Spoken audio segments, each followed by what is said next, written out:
Hello friends, welcome to Ayush Commerce classes.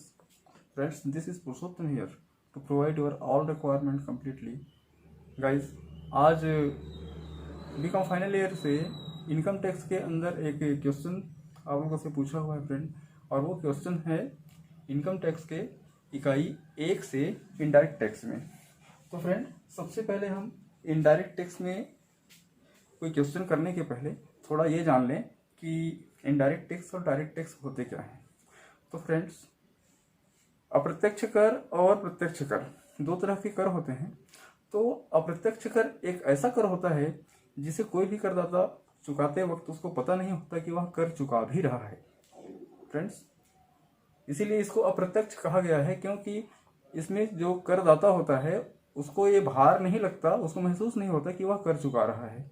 और ऐसा कर जिसको चुकाते वक्त हमको पता ही ना हो, और ये इस तरह का कर हर कोई नागरिक चुका रहा होता है, इसको हम अप्रत्यक्ष कर कहते हैं फ्रेंड्स। तो अप्रत्यक्ष कर को जानने के लिए आपको इस तरह से एक दूसरा उसका टेक्निक है, उसको भी आप समझ सकते हैं। जैसे कि सीमा ने फलों का उत्पादन किया और बिक्री की। फ्रेंड्स, यह जो एक सेंटेंस है, इसी के भीतर मैं जो बात बता रहा हूँ वो चीज छिपा हुआ है। जैसे कि देखिए, इसमें से आपने फलों का, इसको काट दीजिए, किया और बिक्री, इसको आप देखिए तो पहला कर हमको मिल जाता है सीमा कर, दूसरा हो जाता है उत्पादन कर, और तीसरा हो जाता है बिक्री कर। इसके अंदर आपको चुंगी कर और तट कर, ये दो इस तरह के भी कर हैं जो कि अप्रत्यक्ष रूप से हम पटा रहे होते हैं। तो फ्रेंड्स, इस एक लाइन को याद करके हम अप्रत्यक्ष कर को भलीभांति समझ सकते हैं, जान सकते हैं कि एक ऐसा कर जिसे हम चुकाएं और उसका भार हमें महसूस न हो। तो इसके लिए आप इस लाइन को याद रख सकते हैं फ्रेंड कि सीमा ने फलों का उत्पादन किया और बिक्री की।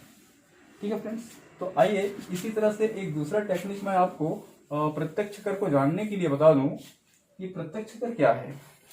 तो फ्रेंड्स, कोई भी ऐसा कर जिसे कोई करदाता चुकाए और उसको ये पता हो कि मैं कर चुका रहा हूं और किस संबंध में कर चुका रहा हूं। तो फ्रेंड्स, इस तरह के कर को जानने के लिए आप इस लाइन को भी जान सकते हैं। जैसे कि अनिल ने संपत्ति के लिए व्यर्थ व्यय किए। फ्रेंड्स, यह एक जो लाइन है, इसी लाइन के भीतर आप प्रत्यक्ष कर को जान पाएंगे। कैसे? जिस तरह से देखिए, अ से आप ले सकते हैं आयकर, न से आप ले सकते हैं निगम कर, ल से ले सकते हैं लाभांश कर, फ्रेंड्स संपत्ति से ले सकते हैं संपत्ति कर। अब यहां देखेंगे फ्रेंड, तो ये आयकर, निगम कर, लाभांश कर और संपत्ति कर ऐसे कर हैं जिनको कि हम इनकम टैक्स, हमारा जो सब्जेक्ट है बीकॉम फाइनल ईयर में, उसके अंदर इसको पढ़ते हैं। और फ्रेंड्स, ये जितने भी कर हैं ये प्रत्यक्ष कर हैं। इसको जानने के लिए इसमें और भी इस तरह के जो कर हैं, जैसे कि व्यर्थ व्यय। व्यर्थ व्यय एक वर्ड ऐसा है फ्रेंड कि हम कुछ भी काम करते हैं और वो कहने का मतलब व्यर्थ तब हो जाता है जब हमारी मृत्यु हो जाती है। जैसे कि मृत्यु कर, इसमें हम एक और इसमें ऐड कर सकते हैं, तो मृत्यु कर। और इस तरह का जो कर है फ्रेंड, वो क्या होता है? प्रत्यक्ष कर होता है, जिसे कोई करदाता चुकाए तो उसको इसका भार महसूस हो और वह इससे बचने के लिए कुछ और अन्य जो नियम के तहत योजनाएं हैं उसको अपने व्यवसाय में या अपने व्यक्तिगत जीवन में उसको अपना सके। तो ठीक है फ्रेंड, मैं समझता हूँ कि आप लोग समझ पाए होंगे कि अप्रत्यक्ष और प्रत्यक्ष कर क्या है। तो फ्रेंड, अब इसको दो तरीके से और अपनाया जाता है। उसके लिए एक शेड्यूल है कि जैसे राज्य कर और केंद्रीय कर। तो फ्रेंड्स, इसको स्टडी करने के लिए हम लोग जीएसटी वाले पार्ट में जब कभी कोई क्वेश्चन अप्लाई करेंगे तो फ्रेंड मैं उसके लिए और स्पेशल वीडियो आपके लिए प्रोवाइड करने की कोशिश करूंगा। तो उसके लिए आपका रिक्वायरमेंट चाहिए। तो ठीक है फ्रेंड, अब आज हम जो है आज के कॉन्सेप्ट की ओर आते हैं। और देखिए कि आज का प्रश्न है हमारा, आयुष इलेक्ट्रॉनिक्स लिमिटेड द्वारा मिक्सर ग्राइंडरों का निर्माण किया गया, उसे 2000 मिक्सर ग्राइंडरों हेतु ऑर्डर प्राप्त होते हैं। इस हेतु आयुष इलेक्ट्रिकल लिमिटेड द्वारा निम्न मदों के व्यय चार्ज किए जाते हैं। पहला, प्रति मिक्सर हेतु मूल्य 3300 रुपए। प्रति मिक्सर हेतु पैकिंग व्यय 100 रुपए। 10 मिक्सरों को रखने के लिए एक डिब्बे की लागत 160 रुपए। व्यापारिक बट्टा 3300 रुपए पर 5% की दर से। मार्गस्थ बीमा व्यय 2200 रुपए। आंतरिक परिवहन व्यय 7600 रुपए। बाह्य भाड़ा 23950 रुपए। विक्रय मूल्य वसूली हेतु बैंक कमीशन 900 रुपए। यदि अग्रिम भुगतान किया जाता है तो विक्रय मूल्य पर 3% विशेष छूट दी जाएगी और 1 माह बाद भुगतान किया जाता है तो 2% अतिरिक्त ब्याज लगेगा। एक क्रेता ने 1000 मिक्सरों के लिए अग्रिम राशि का भुगतान किया एवं एक अन्य क्रेता ने 300 मिक्सरों का भुगतान 1 माह बाद किया। कर निर्धारण योग्य मूल्य ज्ञात कीजिए। उत्पाद शुल्क की राशि भी बताइए यदि उत्पाद शुल्क की दर 10% हो। तो फ्रेंड, हमने यहाँ इस चीज को अंडरलाइन करना है कि कर निर्धारण योग्य मूल्य ज्ञात करना है और उत्पाद शुल्क की राशि ज्ञात करनी है। हमको इसमें 2 आंसर फाइंड आउट करना है फ्रेंड। तो यहाँ मैं इस बात को बताऊं आपको कि जब हम कोई भी क्वेश्चन उत्पाद से संबंधित हल करते हैं तो फ्रेंड वहां हमको ये ध्यान रखना होता है कि उसको उत्पादन से संबंधित क्या क्या व्यय हुए, उन्हीं व्ययों को हम इसमें शामिल करेंगे फ्रेंड। तो इसमें कुछ जो व्यय हैं जो कि हमको शामिल नहीं करना होगा, तो किनको नहीं शामिल करना होगा तो उसको मैं सॉल्यूशन के अंदर आपको बताऊंगा फ्रेंड। तो आइए अब इसके हल में हम चलते हैं। तो इसका हल होगा फ्रेंड, सॉल्यूशन ये होगा कर योग्य मूल्य व उत्पाद राशि की गणना। कर योग्य मूल्य व उत्पादन राशि की गणना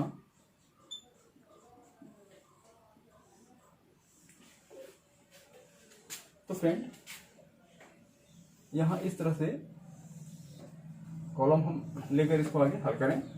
तो सबसे पहले हम यहाँ पहले पॉइंट पर आते हैं। तो यहाँ देखेंगे कि प्रति मिक्सर हेतु मूल्य 3300 रुपए है और फ्रेंड आयुष इलेक्ट्रॉनिक्स लिमिटेड को 2000 मिक्सर ग्राइंडरों के लिए ऑर्डर प्राप्त होते हैं।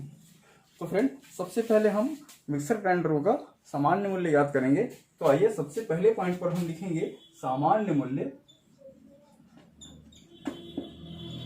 और वो होगा आपका 3300 पर 2000 मिक्सर ग्राइंडर के लिए होगा फ्रेंड।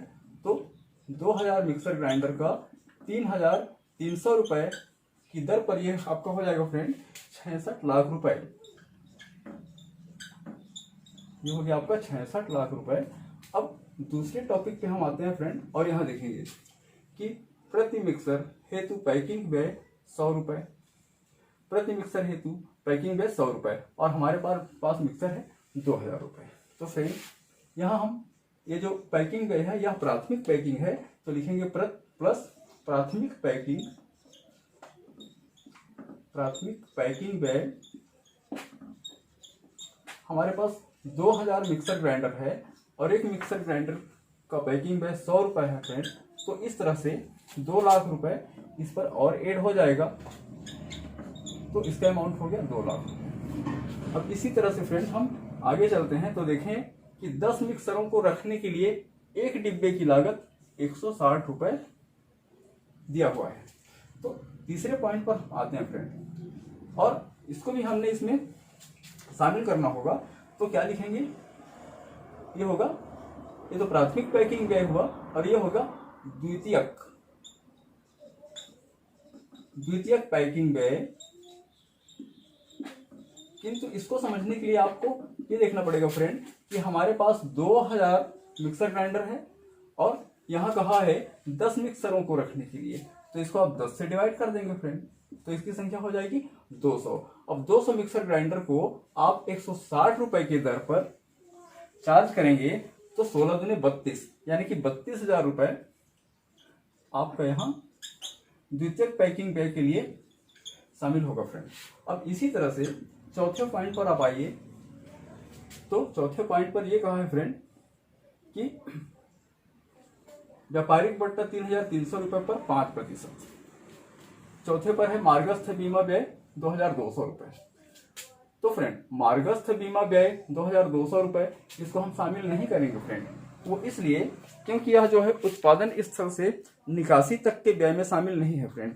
मेरी बात को आप समझेंगे, यह जो है उत्पादन के बाहर का व्यय है, मार्गस्थ बीमा व्यय है, इसको शामिल नहीं किया जाएगा फ्रेंड।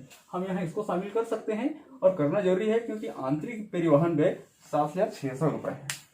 तो ये आंतरिक परिवहन व्यय जो है फ्रेंड, यह जो है मिक्सर ग्राइंडर के बनने से लेकर निकासी तक के प्रोसेस में इसको शामिल किया गया व्यय है। तो आंतरिक परिवहन व्यय को हम 7,600 रुपए यहाँ चार्ज करेंगे फ्रेंड। तो ये कौन से टॉपिक से है? ये 5वें से है। तो ये 5वें नंबर पर हम इसको शामिल करेंगे फ्रेंड और यहाँ लिखेंगे आंतरिक परिवहन व्यय, आंतरिक परिवहन व्यय। हाँ, और इसका जो अमाउंट है आंतरिक परिवहन व्यय 7,600 रुपए, यहाँ इसको ऐड किया जाएगा फ्रेंड। ये हमने यहाँ इसको शामिल किया। अब इसके बाद हम आगे टॉपिक पे आएंगे तो यहाँ देखते हैं फ्रेंड कि क्या होता है। तो यहाँ देखिए हमने इसको शामिल नहीं करना है क्योंकि यह निकासी के बाद का व्यय है। ये जो बाह्य भाड़ा है हमको इसको भी शामिल नहीं करना है फ्रेंड। विक्रय मूल्य वसूली हेतु बैंक कमीशन 900 रुपए, इसको भी हमको शामिल नहीं करना होगा फ्रेंड। यदि अग्रिम भुगतान किया जाता है, ये कंडीशन तो अभी हमारे पास है ही नहीं फ्रेंड। क्यों?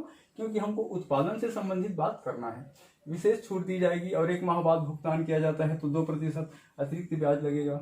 ये इन बातों को हमको इस क्वेश्चन के लिए अप्लाई नहीं करना होगा फ्रेंड। एक क्रेता ने 1,000 मिक्सरों के लिए अग्रिम राशि का भुगतान किया, इस बात को भी हम यहाँ शामिल नहीं कर सकते। अन्य क्रेता ने 300 मिक्सरों का भुगतान किया, 1 माह बाद किया, ये सब बातों को हम यहाँ शामिल नहीं करेंगे फ्रेंड। तो यहाँ हम देखेंगे तो ये जो है मिक्सर ग्राइंडर के उत्पादन से लेकर निकासी तक के पूरे प्रोसेस को हमने यहाँ टोटल किया फ्रेंड। तो इसका जो टोटल आपका हो जाएगा फ्रेंड, ये होगा 68,39,600 रुपए। तो फ्रेंड ये हो जाएगा 68,39,600 रुपए। और यह जो होगा फ्रेंड, तो इसके बाद हमने यहाँ इसको अप्लाई करना है व्यापारिक छूट। ये होता है ट्रेडिंग डिस्काउंट। व्यापारिक छूट हमको तब देना होता है फ्रेंड कि जब हम उधार पर किसी चीज को बेचें, है ना। तो व्यापारिक छूट जो होता है, यहाँ स्पष्ट कहा है कि हमको व्यापारिक छूट अप्लाई करना है तो 3,300 रुपए पर 5% की दर से अप्लाई करना है। तो फ्रेंड सबसे पहले हमने प्रति मिक्सर हेतु 3,300 रुपए पर इसका सामान्य कीमत 2,000 से गुणा करके हम जो निकाले हैं 66 लाख रुपए। तो इसी 66 लाख पर हमको 5% इसके लिए व्यापारिक बट्टा अप्लाई करना पड़ेगा फ्रेंड। तो यहाँ आइए देखते हैं कि व्यापारिक बट्टा कितना होता है। तो हम यहाँ लिखेंगे ऋण सामान्य मूल्य पर 5% व्यापारिक छूट। यहाँ लिखेंगे फ्रेंड सामान्य मूल्य पर 5% व्यापारिक छूट, और यह राशि होगी। तो सबसे पहले हम लिखेंगे 66 लाख का 5%। तो फ्रेंड 66 लाख का 5% अमाउंट हमारा हो जाएगा 3,30,000 रुपये फ्रेंड। ये हो गया 3,30,000 रुपए। और 3,30,000 रुपए चूंकि छूट की राशि है इसलिए इसको यहां से हम माइनस कर देंगे फ्रेंड। और इसका अमाउंट हो जाएगा 6,50,000, 65,09,600 फ्रेंड। 65,09,600 रुपए यह जो अमाउंट होगा।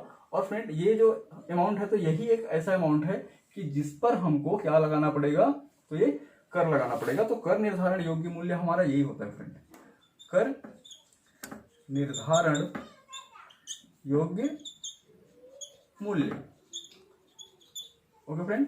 अब इसके बाद इसमें थोड़ा सा हमको और आगे आना पड़ेगा और इस प्रोसेस को आगे समझने के लिए हमको यहाँ क्या करना पड़ता है फ्रेंड कि आज यहाँ देखेंगे। यहाँ अब हमको क्या मूल्य मिल गया, तो 65,09,600 रुपए ये कर निर्धारण योग्य मूल्य हो गया फ्रेंड। हमको इसी राशि पर कर लगाना होगा। तो यहाँ देखेंगे प्रश्न के लास्ट में कहा है कि उत्पाद शुल्क की राशि भी बताइए यदि उत्पाद शुल्क की दर 10% हो। तो फ्रेंड इसका 10% हमको यहाँ उत्पाद शुल्क के लिए लगाना पड़ेगा। तो हम यहाँ लिखेंगे उत्पाद शुल्क, ये हो जाएगा फ्रेंड। इसका 10% निकालेंगे तो 1 प्लस इसका 0 हम निकाल देंगे फ्रेंड, तो ये हो जाएगा 6,50,960 रुपये फ्रेंड, 6,50,960 रुपये। अब इसके बाद हमको यहाँ एक चीज और माइनस करना होता है फ्रेंड, वो आपके प्रोसेस पे होता है और वो होता है केंद्रीय मूल्य परिवर्धन कर। केंद्रीय मूल्य परिवर्तन कर, केंद्रीय मूल्य परिवर्तन कर, जिसको कि हम सैनवेट के नाम से जानते हैं फ्रेंड। सैनवेट थ्योरी पर आप जाएंगे तो देखेंगे कि सेन का मतलब होता है सेंट्रल और ये VAT का मतलब होता है वैल्यू एडेड टैक्स। तो यहाँ इसके लिए इस प्रश्न में कोई संदर्भ में नहीं कहा है, क्योंकि ये प्रारूप में होता है फ्रेंड, तो हम इसको यहाँ लिख कर नील कर सकते हैं। और इस प्रकार से उत्पादन शुल्क हमारा ये कंप्लीट हो जाता है फ्रेंड, 6,50,960 रुपये।